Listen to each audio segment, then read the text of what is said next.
Namaskar, this is Neha Singh welcoming you to Edupedia by Neha Singh. Today we will talk about commercial bank and the credit creation by the commercial bank. Before saying anything else, let me introduce what is commercial bank. Commercial bank क्या होता है? Basically commercial bank वो financial institute है जो लोगों की पैसों को accept करता है as a deposit और उन्हें provide करता है whenever they want the loan and advances उन्हें देता है जब उनकी ज़रूरत उन्हें होती है with the purpose of earning profit from them. ऐसा नहीं है कि कमर्शियल बैंक किसी तरह का चैरिटी कर रहा है लोगों को पैसे उधार देकर, ऐसा बिल्कुल नहीं है। ये जो टर्म कमर्शियल है इसका मतलब ही हुआ प्रॉफिट ओरिएंटेशन। विदाउट प्रॉफिट वो किसी भी तरह का कोई काम नहीं करेंगे और जिस चीज में उन्हें प्रॉफिट होगा definitely they will always they make a call to you and ask you that sir you want a loan and on, because उन्हें पता है कि जितने ज़्यादा से ज़्यादा कस्टमर उनके लिए उनके पास लोन अप्लाई करेंगे उतने ज़्यादा रेट ऑफ इंटरेस्ट वो पुट करके उनके थ्रू अर्न करेंगे। तो ये होल प्रोसेस क्या होता है उसको हम लोग डिटेल में जानेंगे। सबसे पहले मैं ये बता दूं कि कमर्शियल बैंक जो भी रूल्स रेगुलेशन वो अपने कस्टमर पे अप्लाई करता है वो rules and regulation central bank द्वारा निर्धारित किए जाते हैं। यस यू हर्ड राइट, वो रूल्स रेगुलेशन कोई भी बैंक इधर SBI जितने भी कमर्शियल बैंक हमारे हैं, हमारे state bank of India, bank of Baroda, Allahabad bank, आपका पंजाब नेशनल बैंक, जितने भी हमारे कमर्शियल बैंक्स हैं, प्राइवेटाइज जो भी बैंक है, एक्सिस बैंक हुआ, ICICI बैंक हुआ, IDBI हुआ, HDFC बैंक, ये सारे बैंक जो भी रूल्स एंड रेगुलेशंस फॉलो करते हैं उन रूल्स एंड रेगुलेशंस का निर्धारण one and only central bank हमारा रिजर्व बैंक ऑफ इंडिया ही करता है। ओके, नाउ अब कमर्शियल बैंक का मेन ऑब्जेक्टिव क्या है? First of all let me tell you one thing कि कमर्शियल बैंक हमें सिक्योरिटी डेफिनेटली प्रोवाइड करता है। किस टर्म्स में प्रोवाइड करता है? By providing us different kinds of deposit. Different deposit is one of the most important function of a commercial bank. ये जो एक्सेप्टिंग डिपॉजिट है बेसिकली कमर्शियल बैंक चार तरीके से करता है। The first one is savings account जो हम सबको ही अपने बैंक में ओपन करवाते हैं। दूसरा हुआ हमारा फिक्स डिपॉजिट। फिक्स डिपॉजिट क्या होता है? बेसिकली एक स्पेसिफिक मतलब स्पैन ऑफ ईयर्स के लिए या टाइम के लिए हम लोग बोल सके, एक स्पेसिफिक टाइम के लिए जब हम अपने पैसों को बैंक के पास रखते हैं उस प्रोसेस को हम लोग फिक्स डिपॉजिट कहते हैं।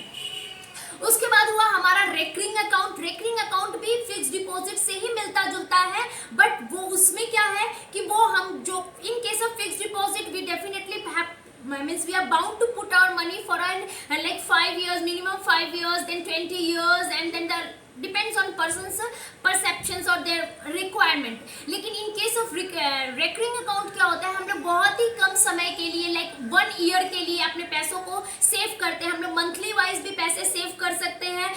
5,000 फॉर अ ईयर हम लोग निकाल नहीं सकते हैं और एक साल बाद एक स्पेसिफिक इंटरेस्ट एडअप होके वो पैसा कमर्शियल बैंक हम लोग को देता है। उसके बाद हुआ हमारा current account. Current account basically जितने भी बिजनेसमैन होते हैं वो अपने उनके ट्रांजैक्शन डेली बेसिस पे होते हैं और उन डेली बेसिस पे ट्रांजैक्शन के लिए उन्होंने वे जो अकाउंट ओपन करते हैं वो होता है करेंट अकाउंट। इसके बहुत सारे फायदे होते हैं करेंट अकाउंट के, बिकॉज अगर आप current account with the bank अगर आप ओपन करते हो तो डेफिनेटली आपको बहुत सारी सर्विसेज मिलती है। आपको समय समय पे बैंक के थ्रू अगर आपका परफॉर्मेंस बहुत अच्छा है करंट अकाउंट में तो आपको क्रेडिट भी मिलता है। तो ये जो एक्सेप्टिंग डिपॉजिट हुआ ये कमर्शियल बैंक का one of the most important function हुआ जो वो चार तरीके से करता है as I discussed right now. उसके बाद हुआ हमारा क्रेडिट क्रिएशन। ये जो क्रेडिट क्रिएशन हुआ बेसिकली आप देखोगे हम nowadays every financial institution bank is known as an financial institution. तो जितने भी फाइनेंशियल इंस्टीट्यूशन है nowadays they are like so much eager, मतलब बहुत ही ज़्यादा मतलब बेचैन रहते हैं लोन्स देने के लिए, क्रेडिट कार्ड अवेल कराने के लिए कस्टमर को। तो इनका मेन पर्पस क्या है? वो अगर मुझे क्रेडिट कार्ड देते हैं तो उनसे बैंक को क्या फ़ायदे हैं, ये सारी बातें डेफिनेटली हमारे दिमाग में चलती रहती है, but there is no one who will clear this concept of us. Today I will do so.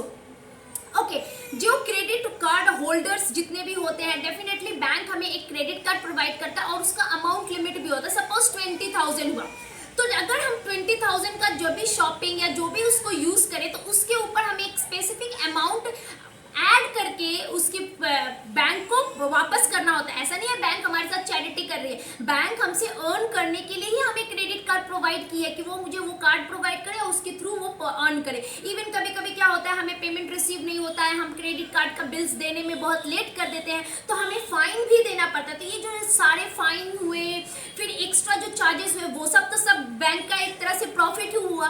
So these are the way through which bank create the credits to the people and earn extra revenue from them.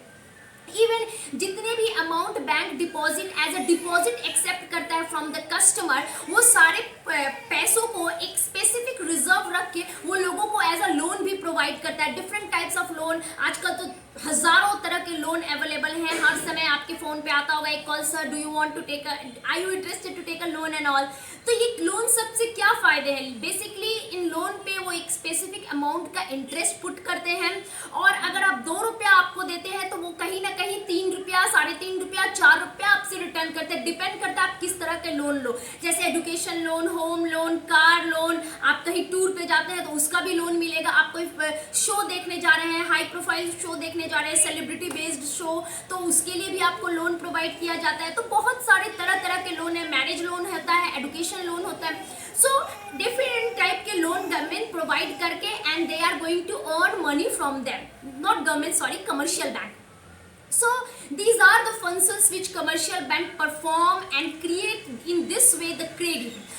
Even sometimes central bank also provide them the like authority, and they sometimes they ask them the money from commercial bank. कभी ऐसा नहीं होता है कि सिर्फ मतलब commercial bank ही central bank से loan लेते हैं, जब अगर कभी सेंट्रल बैंक को भी ज़रूरत पड़े तो वो भी कमर्शियल बैंक से लोन रिसीव करते हैं और उसके थ्रू वो अपना जो भी काम है करते हैं by selling the securities.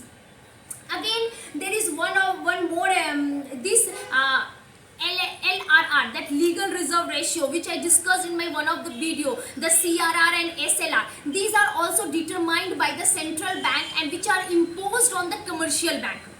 As you people know, in this LLR के ऊपर हमारा एक सेपरेट वीडियो है, प्लीज मैं उसका लिंक आपको मेंशन कर दूंगी, आप प्लीज उसको देख लीजिएगा. Then the concept must be clear about that.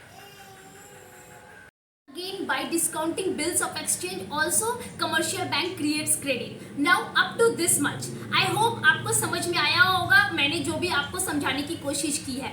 If you understand then please subscribe my channel, hit the like button, the notification button and just give a thumbs up to me.